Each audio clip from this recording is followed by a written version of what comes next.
সব চুরি করে চাকরি পাইছে, তাড়ি মারা তাড়ি আমি বুঝি না। আপনারা আশা হয়েছেন কিভাবে চুরি করে নাকি? শালতোড়ার বিধায়ক চন্দনা বাউরি তিনি আশাকর্মীদের একটা ইকেওয়াইসির ক্যাম্প চলছিল, সেই ক্যাম্পে গিয়ে ধমকি হুমকি চোর অপবাদ দুর্ব্যবহার করেছেন। আশাকর্মী রুম্পা মণ্ডল অত্যধিক মানসিক চাপের ফলে তার মৃত্যু ঘটেছে এবং এইরকম ঘটনা যেন আর কোনো দিদিদের সঙ্গে না ঘটে। তার সমস্ত দায় চন্দনা বাউরিকে নিতে হবে, প্রকাশ্যে ক্ষমা চাইতে হবে।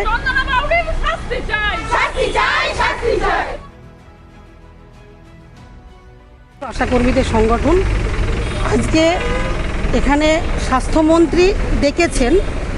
ঘটনা হচ্ছে আমরা সকলেই দেখেছি, গত 1 আগস্ট শালতোড়ার বিধায়ক চন্দনা বাউরি তিনি আশাকর্মীদের একটা ইকেওয়াইসির ক্যাম্প চলছিল, সেই ক্যাম্পে গিয়ে হঠাৎ করে কোনো বিষয় সঙ্গে সম্পর্কিত কিছুই ছিল না, তিনি গিয়ে আশাকর্মীরা তাদের উদ্দেশ্যে বেশ কিছু গালিগালাজ, অশ্লীল কথা, ধমকি হুমকি, চোর অপবাদ এবং আরও নানান ধরনের অপমানজনক উক্তি করেন, অসম্মান করেন, তেড়ে তেড়ে যান তাদের দিকে।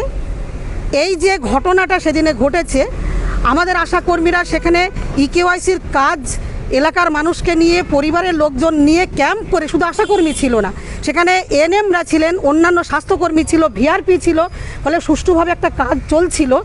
সেখানে তিনি কিছু মিথ্যা অভিযোগ নিয়ে এসে গালিগালাজ করেছেন এবং তার জোরে আশাকর্মীরা অত্যন্ত অসম্মানিত হয়েছে, অপমানিত হয়েছে। এবং গতকালকে ওই গঙ্গাজল ঘাটি ব্লকের আশাকর্মী রুম্পা মণ্ডল 35 বছর বয়সে অত্যন্ত মানসিক নির্যাতনের শিকার হয়েই তার মৃত্যু ঘটেছে। ফলে আমরা এই ঘটনার দ্বারা যেটা বারবার অতীতে আমরা বলেছি যে কাজ আশাকর্মীর জন্য তাদেরকে দিয়ে করানোর কথা নয়, ইকেওয়াইসির অনলাইনে প্রযুক্তিগত একটা প্রযুক্তি নির্ভর যে কাজ, তার কোনো ট্রেনিং নেই। আশাকর্মীর মূল কাজ মা এবং বাচ্চার জনসাধারণের পরিষেবা, স্বাস্থ্য পরিষেবা দেওয়া কাজ। আমরা এই স্বাস্থ্য ভবনে সমস্ত দপ্তরে, জেলা থেকে ব্লক থেকে সব জায়গাতেই এটা জানিয়েছি। তা সত্ত্বেও কাজের কিছুটা সরলীকরণ হলেও সব জায়গাতে সেই সরলীকরণ হয়নি। এই কাজের চাপে গোটা পশ্চিমবাংলার আশাকর্মীরা প্রচণ্ড বিধ্বস্ত অবস্থায় আছে। ফলে সব জায়গাতেই কিন্তু এই ধরনের নির্যাতন, চাপ, ভয় দেখানো, ধমকি, টাকা কাটা, কাজ থেকে বসিয়ে দেওয়া, থ্রেট করা, তাদেরকে শোকজ করা, এটা কিন্তু অব্যাহত এখনও চলছে। ফলে আমরা কিন্তু বাস্তবিকে দেখলাম এই একটা অত্যন্ত কষ্টসাধ্য এবং কঠিন পরিস্থিতিতে রুম্পা মণ্ডলকে মরে প্রমাণ করতে হলো তাদের উপরে কত ধরনের চাপ এবং নির্যাতন। এই চাপ শুধু আধিকারিকদের দিক থেকে নয়, এ রাজ্যের শাসক দলের কর্মী, নেতা, বিধায়ক, মন্ত্রী কে না আশাকর্মীদের সম্পর্কে তাদের সঙ্গে এই ধরনের দুর্ব্যবহার করেছেন। এই কয়েকদিন আগে মথুরাপুরের বিজেপি সভাপতি তিনি বলছেন আশাকর্মী, অঙ্গনারী কর্মীদের তারা ঠিক কাজ না করলে তাদের স্থান হবে গরাদে। এই কথা বলার অধিকার তাদেরকে কে দিয়েছে? আমরা জানি যে এই ছাড়পত্র একেবারে প্রশাসনিক তাদের অপদার্থতার জন্য এই ঘটনাটা ঘটেছে এবং প্রশাসন এই ধরনের যে কোনো পরিস্থিতি তৈরি হওয়ার জন্য এই ব্যবস্থাটা তারা তৈরি করেছে। ফলে এর দায় সরকারকে নিতে হবে, মুখ্যমন্ত্রীকে নিতে হবে, স্বাস্থ্যমন্ত্রীকে নিতে হবে। ইকেওয়াইসির কাজ আশাকর্মীদেরকে দিয়ে কারণে চলবে না। আজকে স্বাস্থ্যমন্ত্রী আমাদেরকে ডেকেছেন, আমরা এখানে 4 দফা দাবি রেখেছি। আমরা যে প্রথম দাবিটা আছে অতিরিক্ত কাজ এবং ইকেওয়াইসির কাজ আশাকর্মীদেরকে দিয়ে করানো চলবে না। আমরা দাবি করেছি মৃত যে আশাকর্মী রুম্পা মণ্ডলের তার ক্ষতিপূরণ তার পরিবারকে 50 লক্ষ টাকা দিতে হবে এবং তার সন্তানের সমস্ত ধরনের দায় দায়িত্ব সরকারকে বহন করতে হবে।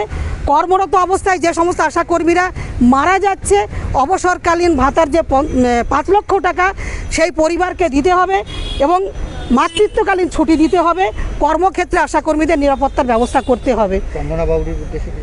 চন্দনা বাউরির উদ্দেশ্যে আমরা জেলাতেই, ওই বাঁকুড়া জেলাতেই কালকেই দাবি উঠেছে এবং আমরা বলেছি তাকে ক্ষমা চাইতে হবে। এখনও তার এই এত বড় অপরাধ, যে নির্যাতনের জন্য ওই আশাকর্মীর মৃত্যু ঘটল, তার সমস্ত দায় চন্দনা বাউরিকে নিতে হবে, প্রকাশ্যে ক্ষমা চাইতে হবে এবং সরকারকেও এই দায় নিতে হবে। অবশ্যই জানাবো। আমরা জানাবো যে চন্দনা বাউরিকে প্রকাশ্যে এই ভুলের জন্য ক্ষমা চাইতে হবে এবং তার দায়িত্ব সরকারকে নিতে হবে, স্বাস্থ্যমন্ত্রীকে নিতে হবে। বিধায়িকা একটা বাইট দিয়েছিলেন মিডিয়াতে, চন্দনা বাউরি, ওনার সেই বাইটের পরিপ্রেক্ষিতে হয়তো মেন্টাল প্রেসার পড়েছিল ওনাদের, এবং সেই কারণেই ঘটনাটা হতে পারে, এরকম একটা অনুমান যে অত্যধিক মানসিক চাপের ফলে এরকম একটা ঘটনা ঘটে গেছে। যেটা আমি, আমার ভাই সুভাষ মণ্ডল, তার স্ত্রী রুম্পা মণ্ডল, প্রান্তিক কৃষক। হ্যাঁ, তো আমরা চাইছি প্রকাশে ক্ষমা চাইতে হবে। বিধায়িকা চন্দনা বাউরিকে প্রকাশে ক্ষমা আমরা এই ঘটনার পরিপ্রেক্ষিতে কালকে গঙ্গাজলঘাটি হেলথ সেন্টারে স্বাস্থ্যমন্ত্রীর সঙ্গে দেখা করবেন? হ্যাঁ, কালকে আমাদের ডিএম, বাঁকুড়া জেলার ডিএম এবং বিএমএইচ ওনারা অমরকরণ হেলথে জমা হয়েছিলেন। সেই সূত্রে ওনারা বলেছিলেন যে আজকে স্বাস্থ্য ভবনে আসুন, আপনাদের সঙ্গে একটা আলোচনায় বসবো। আমরা মানবিক সরকারের কাছে আবেদন রাখছি, এই যে অমানবিক ঘটনা বা হৃদয় বিদারক ঘটনা, এই ঘটনার তো আর ক্ষতিপূরণ হয় না, সেই জন্য যে পরিবারটা যাতে ভেসে না যায়, সেই জন্য ওই নাবালিকা মেয়েটির ভরণ পোষণের বা শিক্ষার যদি দায়িত্ব নেয় সরকার, বা ওই পরিবারটা যদি ভেসে না যায় তার জন্য আর্থিক যাই হোক কিছু একটা ব্যবস্থা, এবং এইরকম ঘটনা যেন আর কোনো দিদিদের সঙ্গে না ঘটে। আমার এইটুকুই আবেদন মানবিক সরকারের কাছে, স্বাস্থ্যমন্ত্রীর কাছে।